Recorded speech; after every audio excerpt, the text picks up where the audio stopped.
Hər vaxtınız xeyir əziz və dəyərli tamaşaçılar. Hər birinizi sağlam səhət verilişində yenidən xoş gördük. Bugün biz qadınlarda sidik qaçırma problemi haqqında söhbət aparacağıq və qonağımız uzman cərrah mama ginekoloq Starə Aslanovadır. Xoş gəlibsiniz doktor. Xoş gördük. Doktor, ən çox bizə bu mövzu ilə bağlı bu xəstələrin qızları yazar. Yəni ən çox məktubu onlardan alıram. Könül xanım, anamda belə bir problem var, necə edə bilərik? Və bəzən bunu da soruşurlar. Anamda təzyiq var, anamda şəkər xəstəliyi var. Bununla belə yenə də əməliyyat oluna bilərmi deyənlər var. Və bəzən də onu yazırlar ki, illərdir anam əziyyət çəkir, bezlərdən istifadə edir, heç cür onu əməliyyata ikna edə bilmirik, qorxum. İstərdim bugün bütün bu suallarımızın hamısına cavab verəsiniz. Şəkər xəstəsidirsə, təzyiqi varsa, yenə də əməliyyat oluna bilərmi? Bəzən deyirlər, artıq yaşlı qadındır, illərlə sanki bir həyat tərzinə çevrilir doktor. Elə belə də yaşamağa davam edirlər. Bu cür yaşamağa davam etməyə dəyərmi? Bütün bu suallarımıza aydınlıq gətirəsiniz. Öncə onunla başlayaq. Niyə bəzi qadınlar sidik qaçırırlar doktor, sidiyi saxlaya bilmirlər? Çox təşəkkür edirəm həm dəvətiniz üçün, həm də bu cür gözəl bir mövzunu, qlobal bir mövzunu işıqlandırdığınız üçün. Bəli, çox gözəl bir başlanğıc etdiniz ki, xanımların qızları sizə yazır. Bəli. Ona görə məsələnin ciddiyyəti ona görə çox önəmlidir ki, xanımlarımız çox vaxt bu problemi aşkara çıxarmaqdan, üzə çıxarmaqdan, etiraf etməkdən çəkinirlər, utanırlar. Ona görə də gizli qalır və illərlə, aylarla xanımların demək olar ki, həyat keyfiyyətini azaldan bir problemdir. Sidik qaçırma özü qeyri-iradi sidik ifrazıdır. Yəni, normalda bizim sidik hissəmiz müəyyən bir həcmdə mayeəni saxlaya bilmə qabiliyyətinə malikdir. Və həmin maye qədər sidik hissəsinin həcmi dolanda bizim beynimizə siqnal gedir sidik hissəsini boşaltmaq üçün. Əgər bizim imkanımız varsa, bu kişi qadın fərq etmir, imkan varsa sidik hissəsini boşaltmaq üçün, boşaltdıqdan sonra o rahatlama hissi olunur. Amma imkan yoxdursa, müəyyən bir müddət o həcmin bəzən 2 qatı çıxana qədər biz sidik hissəmizə, necə deyərlər, loru dildə desə, əmr verə bilirik ki, boşalmasın, qaçırmasın, sidiyi saxlaya bilsin. Amma bu mexanizm, bu proses pozulanda artıq sidik qaçırma, qeyri-iradi sidik ifrazı problemi ortaya çıxır.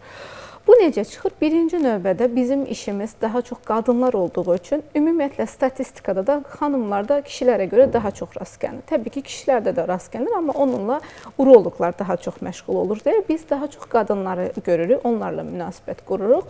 Üstəlik, yaşla əlaqədar olaraq, yaş ilərlədikcə, yaş artdıqca, yəni qadın həyatını əgər uşaqlıq, yeniyetməlik, gənclik, uşaq dünyaya gətirmə, reproduktiv dövr, sonrası artıq klimaks, menopauza dövrləri olaraq bölsək, reproduktiv dövrdə əgər hər 3 qadından birində rast gəlinirsə, bu özü də kifayət qədər yüksək bir rəqəmdir, hansı ki, artıq klimaks dövründə, menopauza dövründə 45-50 yaşdan sonra bu 2 qadından birinə olaraq artır, yüksəlir bu göstərici.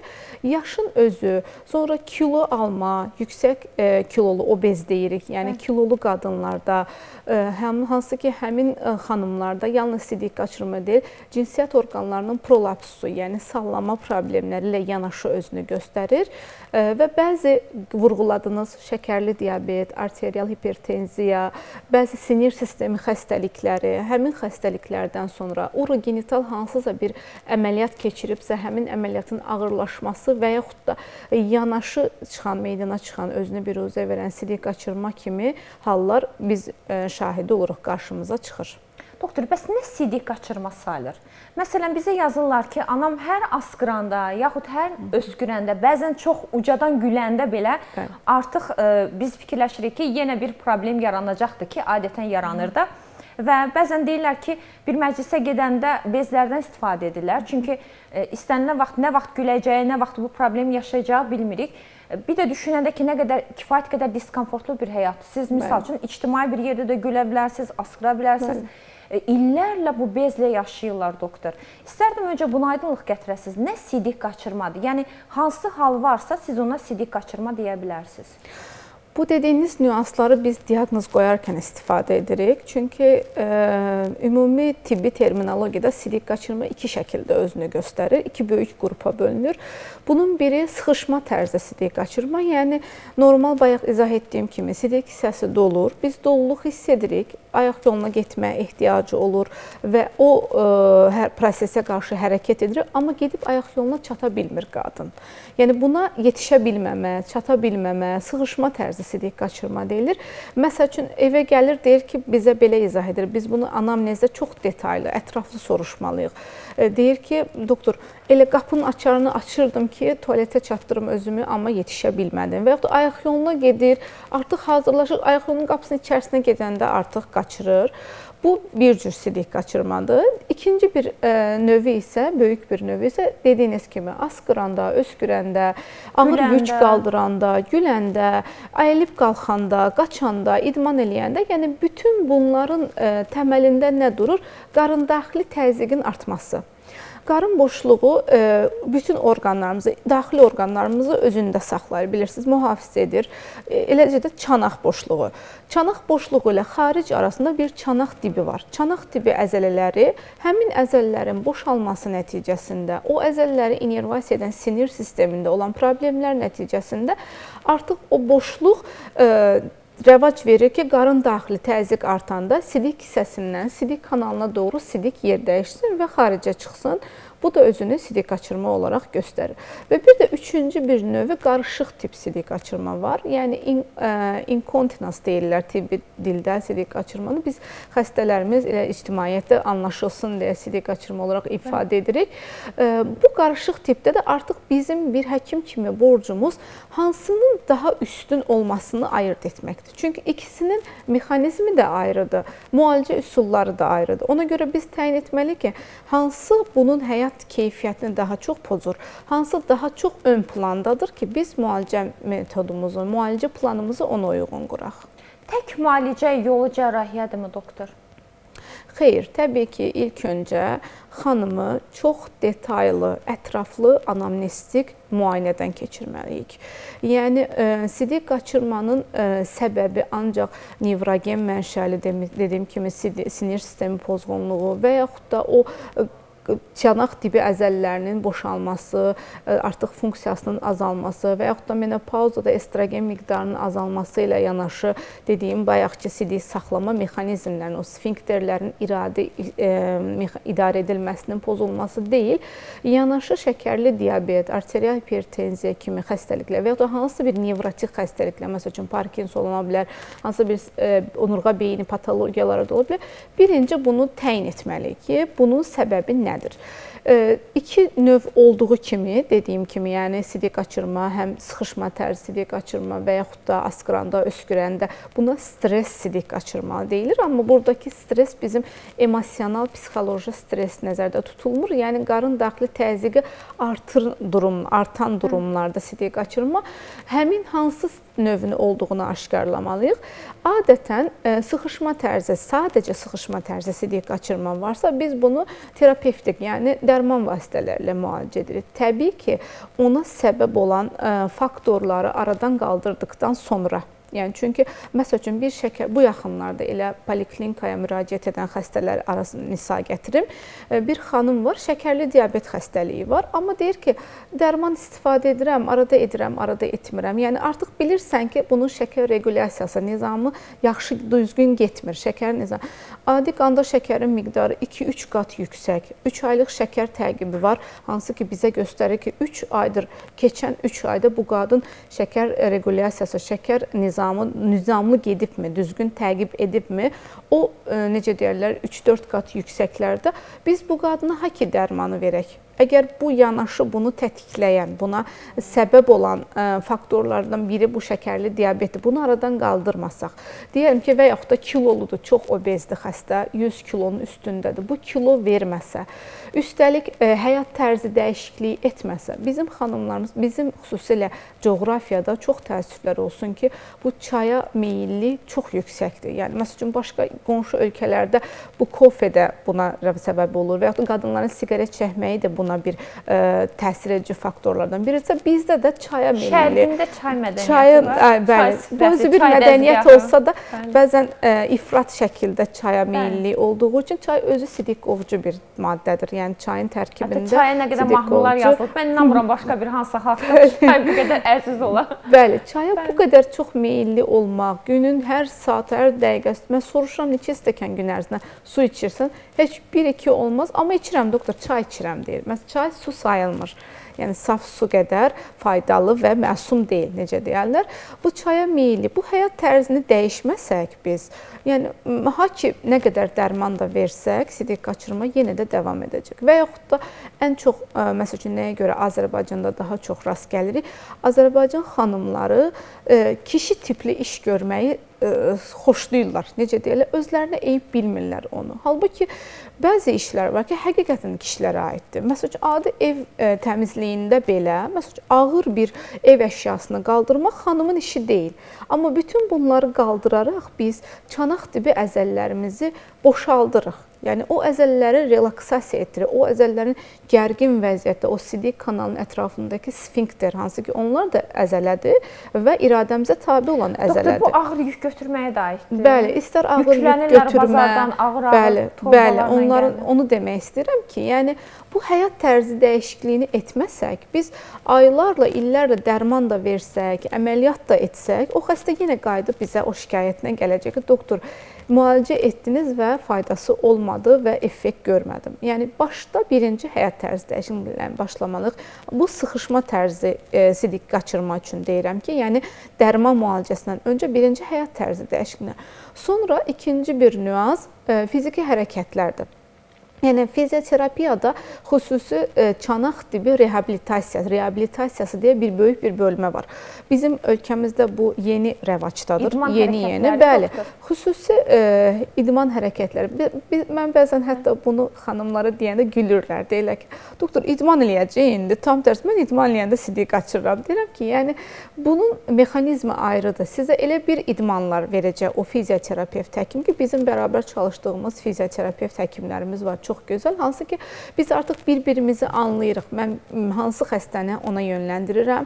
O bilir ki, hansı xəstəyə hansı idman növlərini verir. Çünki bunlarla belə bəzən 5 aya, 6 aya biz effekt ala bilirik. Dərmansız hələ deyirəm. Hələ əməliyyat bir yana qoyulduğu medikamentoz müalicəsiz. Yəni çünki o medikamentoz müalicələr nə qədər sidik qaçırmaya gözəl effekt versə də, təsir etsə də, təəssüflər olsun ki, yan təsirləri var. Xüsusilə şəkərli diabeti və arterial hipertenziyası olan xəstələrə biz onu rahatlıqla təyin edə bilmirik. Yəni o yan təsirlərindən şikayətlənərək gəlirlər. Bu səfər artıq bütün bunları etdik. Yəni müəyyən bir faiz, məsəl üçün əvvəllər 100% sidik qaçırma şikayəti var idisə, indi bir 20% azaldı, 30% azaldı, 70-80%-lərdir. Ondan sonra dərman müalicəsini təyin edib təqib edə bilirik. Bu sıxışma tip sidik qaçırmağa aiddir. Amma stres tip sidik qaçırmada, hansı ki o dediyim asqırma, öskürmə, qarındaxili təzyiqi artıran səbəblərdən sonra sidik qaçırmada artıq burada biz birinci növbədə cərrahi yola üst tuturuq. Orada da torların, meş deyirik ona tibbi terminologiyada, torlardan istifadə edərək xüsusi vaginal və yaxud da abdominal və yaxud da minimal invaziv bacarırsa laparoskopik, yəni da qapalı üsulla əməliyyatlarla bu şikayəti aradan qaldırmağa çalışırıq. Amma üçüncü bir növü olan qarışıq tipdə biraz bizim işimiz çətinləşir. Çünki dediyim kimi artıq həkim düzgün qərar verməlidir. Xəstə ilə çox detaylı sual-cavab etməlidir ki, hansı tip onu daha çox narahat edir. Məsəl üçün, deyir ki, doktor, həmişə askrandoskopiyani qaçırmam, soyuq dəyməm olanda askrandım. Bu soyuq dəymə dediyimiz problem də bizim qlobal xəstəliyimiz, necə deyərlər. Yəni, sidik yolları infeksiyasını nəzərdə tutur o qadın.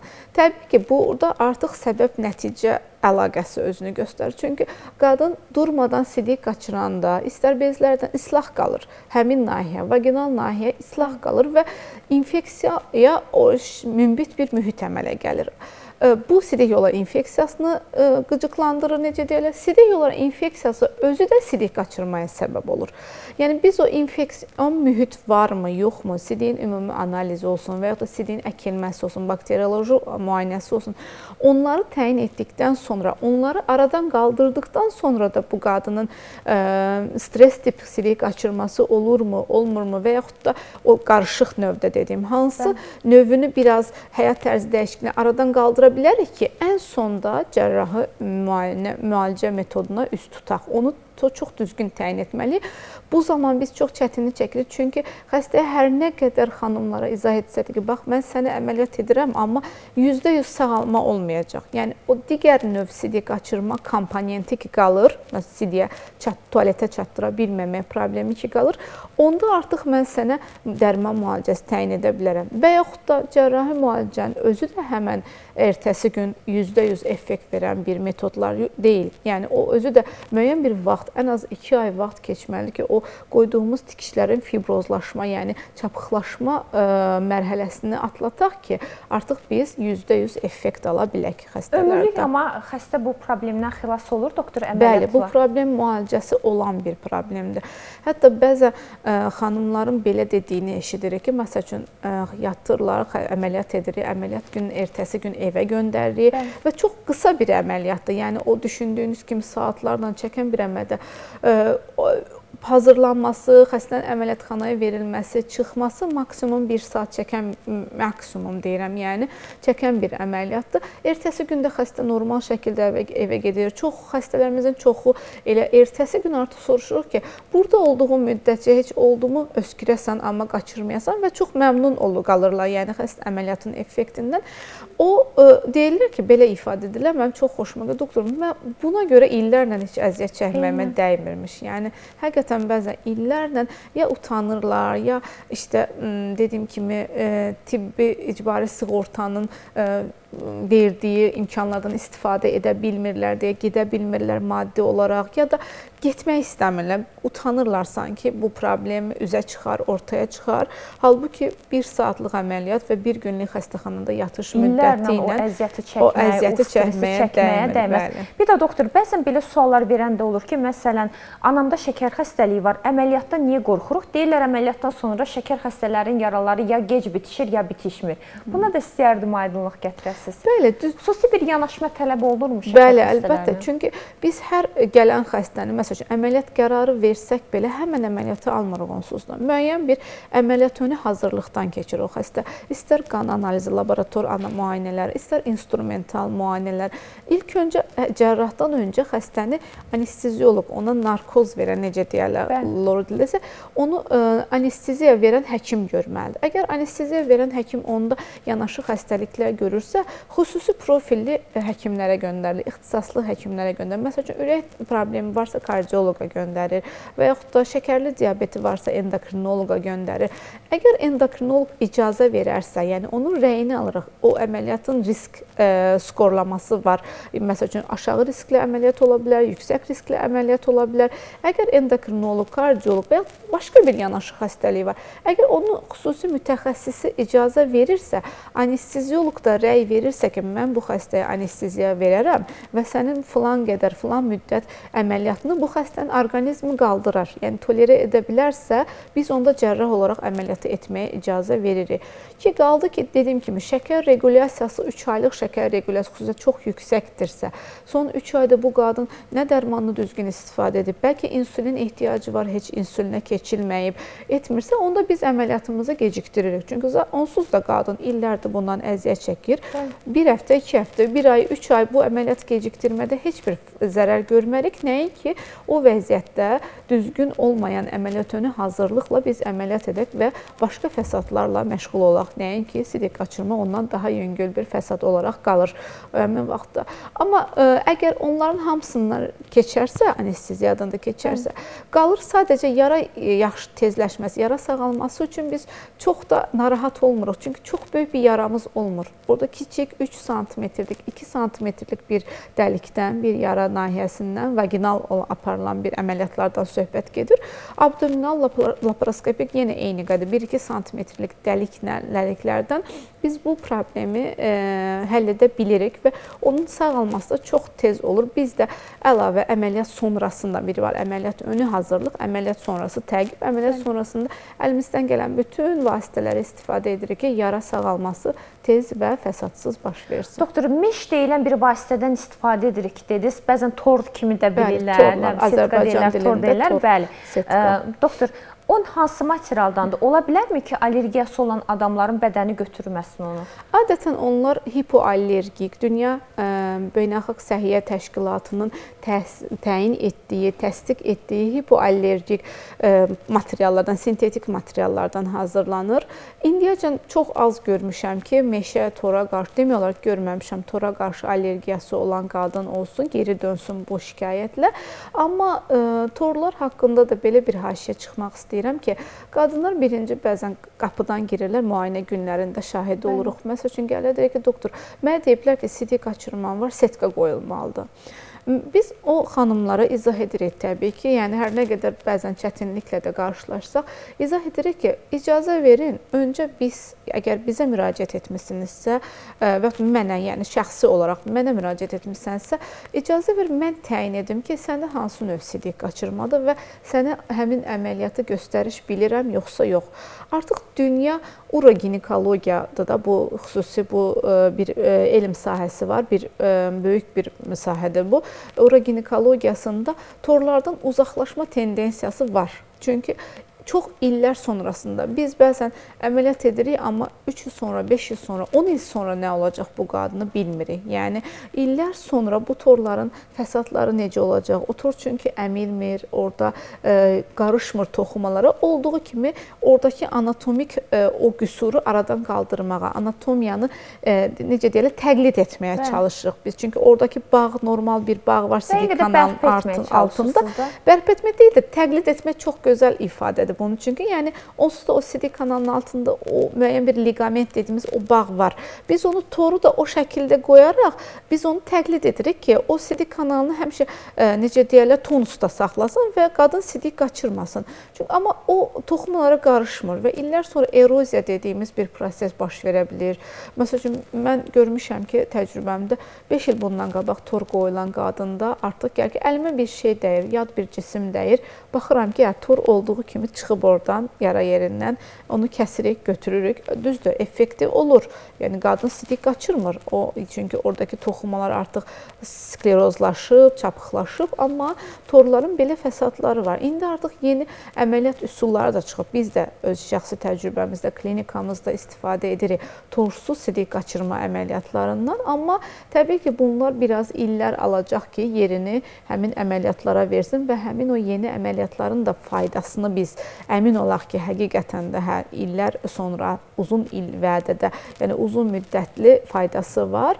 Ona görə qadınlara deyirəm, yəni belə bir fikirlə gəlirlər ki, doktor, mənə deyiblər setka qoyulmalıdır, amma elə deyil. Bəlkə heç o cərrahi müalicəyə tabi olmayan sidik qaçırmadır. Yəni başda anlattığım kimi medikamentoz müalicə eləyəcək, bəlkə həyat tərzi dəyişikliyi ilə eləyəcək, bəlkə yanaşı xəstəlikləri müalicə eləyəcək. Amma xanımlarda belə bir inanc var ki, məndə sidik qaçırma varsa, hə doktor elədi o həkim əməliyyat, amma setka qoymadı. Ona görə mən sidik qaçırdım. Yəni mən heç bir kolleqam təbii ki, heç bir xanımın yanında, heç kəsin yanında kiçik düşürmə necə deyərlər. Yəni düzdür, araşdırırıq ki, həqiqətən də həkim düzgün əməliyyat edib. Sadəcə yanaşı xəstəliyi varsa, əgər bu şəkəri regulyasiya deyilsə, nizamlı deyilsə, həkim nə etsin ona? Yəni tor tək çarə deyil sidik qaçırmada. Düz başa düşdümsə, o tor yerini dəyişə bilir.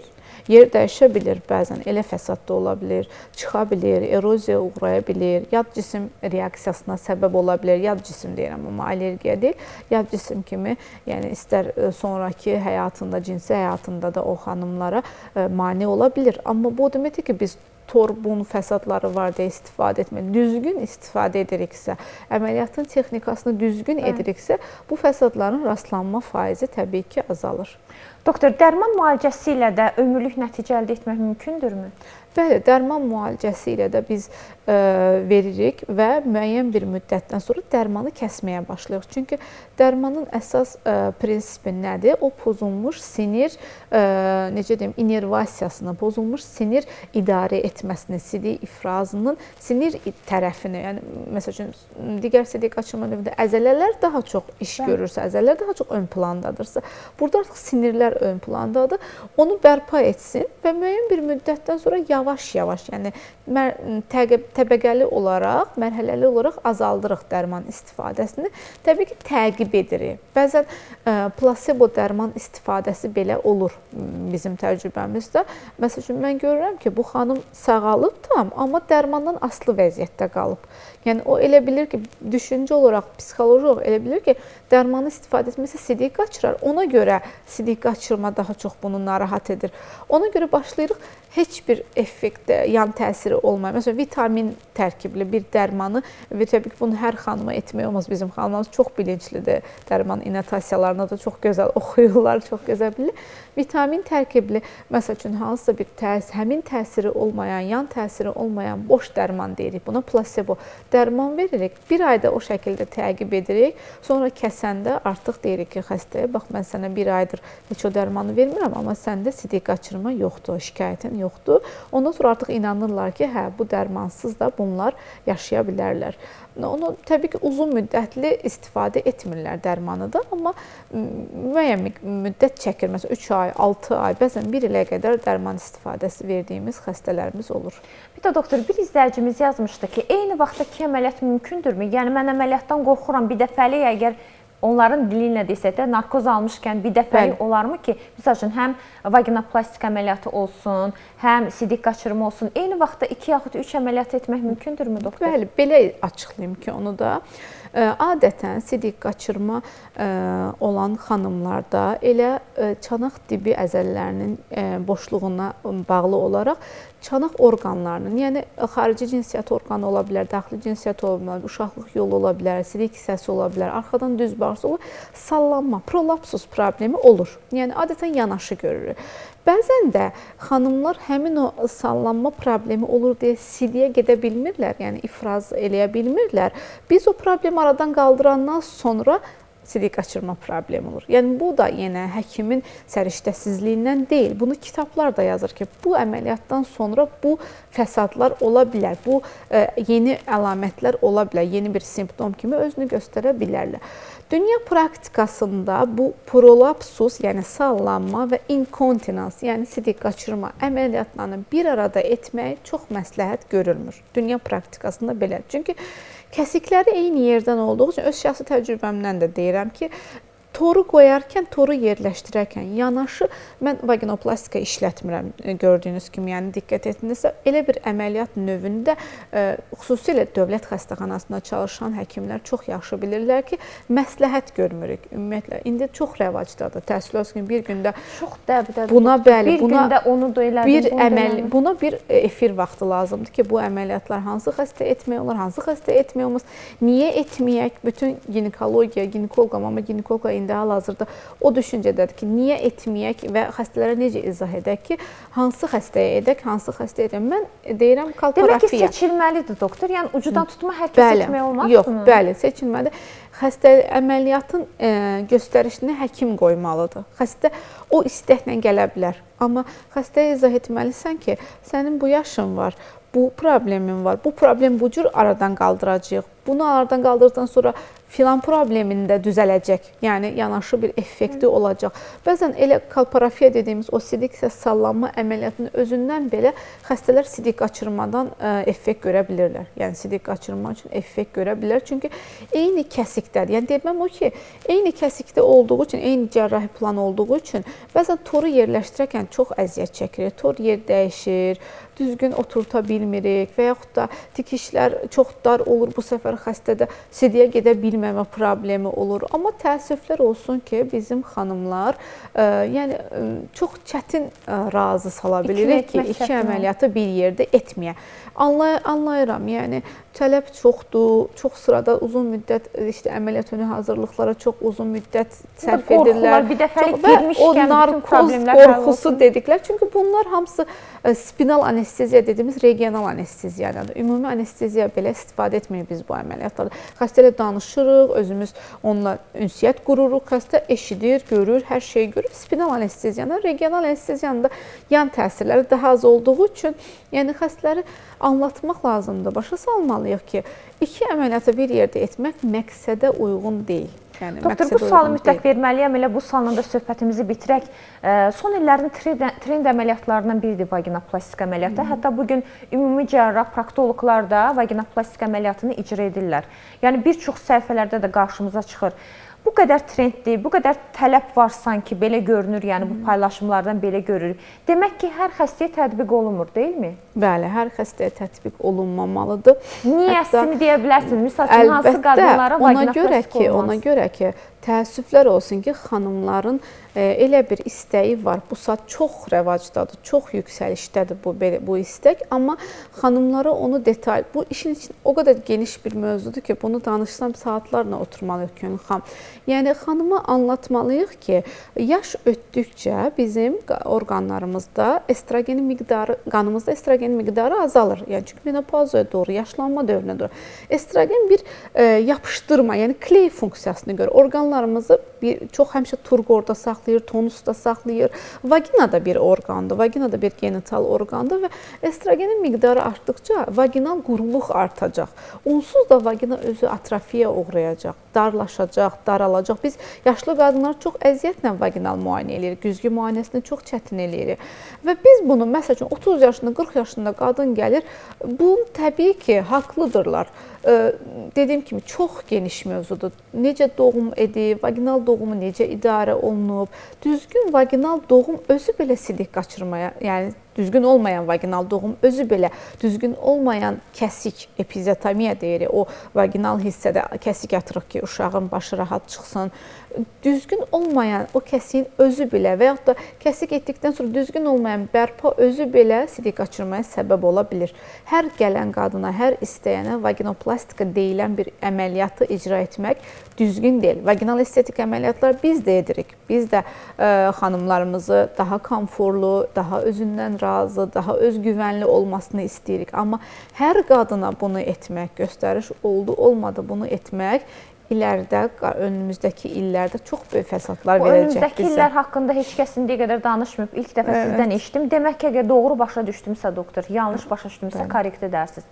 Demək ki, 30-35 yaşında bir qadında vaginoplastik əməliyyatında həmin hissədə uşaqlıq yolu kifayət qədər daraldılırsa, bu qadın menopauza dövründə onsuz da təbiətən olaraq onsuz da daralacaq. Təsəvvür edin ki, normal nə qədər daralır, özünüz deyirsiniz ki, müayinə edəndə çətinlik çəkirik. Süni şəkildə daraldılmış bir vaginal nə qədər daralır, onu təsəvvür etmək olur. Çünki xanımın təqibi, ginekoloji təqibi bitmir. Biz 65-70 yaşına qədər ən azından uşaqlıq boyunu xərçəngönü prosesləri üçün biz o xanımı müayinə etməliyik, ginekoloji kresloya almalıyıq, müayinə etməliyik, pap testlərə baxmalıyıq. Yəni, ona görə biz həmin vaxt üçün və yaxud da xanımın reproduktiv dönəmi hələ bitməyib, düzgün anamnez alınmayıb, gəlib 2 uşaqdır, 30 yaşı var, məsələn 27 yaşı var, 2 uşağı var, deyir ki, doktor, mən vaginoplastika verirəm, yenə uşağın olacaqmı?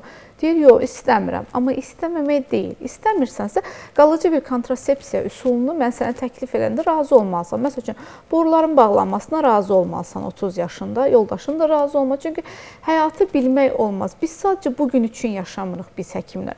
Biz keçmişi nəzərə alırıq anamnezində. Bugünü dəyərləndiririk, gələcəyi düşünürük. Yəni, gələcəyini də düşünməliyik ki, bu qadın 2 il sonra sənə yenə də hamilə qalıb gələcək. Çünki düzgün kontrasepsiya üsulu istifadə etmir, spiral qoydurmaq istəmir, təbii yollarla qorunuram deyir, hansı ki, onlar da effektiv deyil. Və həmin hamilə qalıb gələndə də istəyəcək ki, səndən göstərişsiz olaraq keysəriyyə kəsiyi eləyəsən. Çünki vaginoplastik olub xanım, zamanında ona əziyyət çəkib, maddi və fiziki olaraq əziyyət çəkib. Yəni, bunları çox detallı. Dediyim kimi, bu özü başqa bir mövzudur, başqa bir efir vaxtını Bir dəfə də o haqda danışaq, doktor. Mütləq danışarıq. Məsələn, çünki ilk çox dəfədir əziyyət ki, çəkirik. məncə bizim proqramımıza bu 100% ilk dəfədir. Mən misal üçün heç bir başqa tip proqramlarında da vaginopłastikanın gələcəkdə hər hansı bir problem yaratması ilə bağlı hansısa bir həkimin çıxışını eşitməmişəm. Heç bu haqda danışmayıblar ki, demək ki, hər kəsə ucdan tutma ilə hər istəyənə bu əməliyyat etmək olmaz. Hətta bəzən bizə də yazırlar ki, vaginoplastika əməliyyatından sonra çox şiddətli, güclü qanaxmalarım olur. Çox ciddi əziyyət çəkirəm. Hər halda onun da müəyyən ölçüsü var, deyilmi doktor? Nə qədər daraltmaq olar, yəni bunda bir rəqəmlər yəqin var. Biz daha çox istifadə sistosel, rektosel, yəni sidik səs sallanması, düz bağırsaq, onların özünün belə o qədər növləri var ki, həqiqi sidik səs sallanmasıdırmı, ön komponentin sallanmasıdırmı, arxa divarın sallanmasıdırmı, hansı daha çoxdur, hansı daha ön plandadır. Həqiqətən də xəstənin vəziyyətini narahat edəcək qədərdirmi? Xəstə bizə deyə bilər, məni narahat edir. Amma biz onu ginekoloji kresloya alıb müayinə edirik, gücəndiririk, valsalva sınağı deyirlər. Yəni, təzyiq verir qarındaxili, təzyiq artında görə aşağıda çanaq dibində vəziyyət necə dəyişir? Yəni, həmin vaxt sidik qaçırma olurmu? Xəstə özü bilmədən, bəlkə heç xəbəri yoxdur həmin vaxt sidik qaçırma. Biz gözümüzdən görürük çünki sidik kanalının çıxışını da. Ona görə o qədər detallı bir müayinə və qərar qəbul etmək lazımdır ki, gələcəkdə bu qadın, mən çıxışı daraltdım, amma uşaqlıq da içəridə, yumurtalıq da içəridə, sabah bir qanaxması olur xəstənin, müayinə etməlisən ki, və yaxud da diaqnostik küretaj etməlisən, uşaqlığın içərisindən örnək almalısan, güzgü müayinə edə bilmirsən. O qədər daraldılıb ki, vaxtında o gərəksiz əməliyyatla elə daraldılıb və yaxud da qadının ümumiyyətlə cinsi həyatı pozulan, cinsi məmnuniyyəti pozulan qadınlar var ki, o gərəksiz vaginoplastika əməliyyatlarından. Çünki biz onları görürük, yəni biz onların fəsadları ilə məşğul oluruq deyə, sonra yenə bizə üst tuturlar. Yəni başa düşdük, doktor. Təşəkkür edirəm. Bir gün mütləq o haqda da danışaq sizinlə. Çox sağ olun, doktor. Mən təşəkkür edirəm. Əziz tamaşaçılar, bizim qonağımız uzman cərrah, mama ginekoloq Stare Aslanova idi. Sizinlə isə sağollaşırıq, əziz tamaşaçılar. Sabah yenə sizin görüşünüzə gəlmək ümidi ilə ayrılırıq. Sağ olun, sağlıqla qalın.